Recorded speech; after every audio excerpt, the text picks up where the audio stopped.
I was doing a routine physical over at the fire department. My labs came back a little bit irregular. When they told me I had cancer, I was like, well, that came out of left field. My initial reaction was mainly fear of the unknown. How long did I have? How long was I gonna be there for my kids?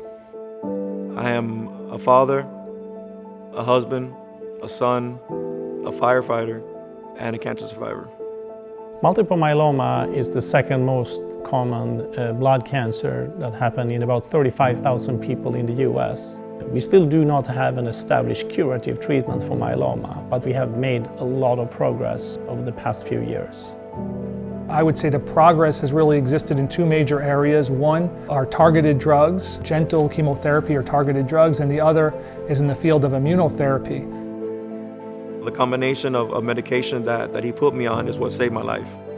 David put his head down, plowed right through treatment like a champ, dealt with adversity and setbacks with a lot of positivity, and really did wonderfully throughout the course of his treatment. His method of treating me and the drug of choice, I was pretty amazed as to how much better I felt, and that actually gave me the hope that things were going to be okay.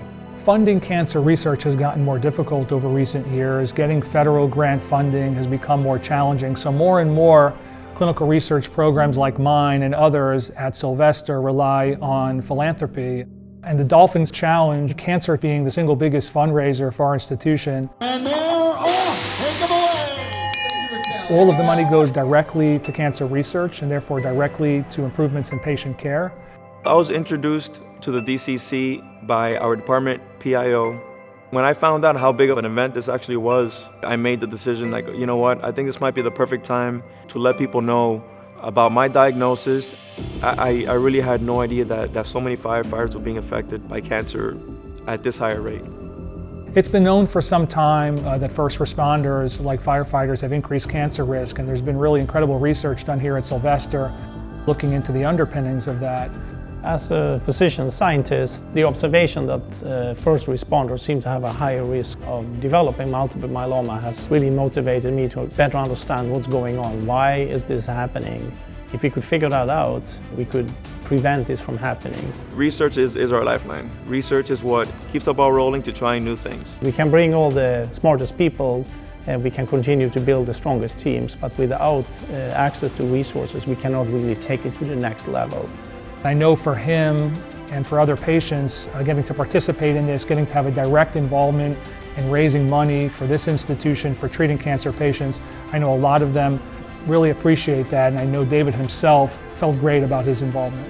When I showed up that morning at the Hard Rock, I saw firefighters, in their gear. The amount of people that I saw there, actually, I started crying, It was a rush of emotion that just came because I guess at that point I realized I wasn't alone. After last year's race, I made it my mission to learn as much as I can, help out in any way as I possibly can. We are all in it together. We are working together towards the same goal. We are trying to seek a cure for multiple myeloma, and we are working together towards that goal. I think we are not that far away from reaching a cure for patients with myeloma. It may not be for every patient in the beginning, but over time, I'm sure we're going to get there. And for the first time, I think it's within reach for us. David, I recall very well when we first met, and I understand what kind of stress you and your family were under. You handled every bump in the road with dignity. You plowed through it. You got to the other side.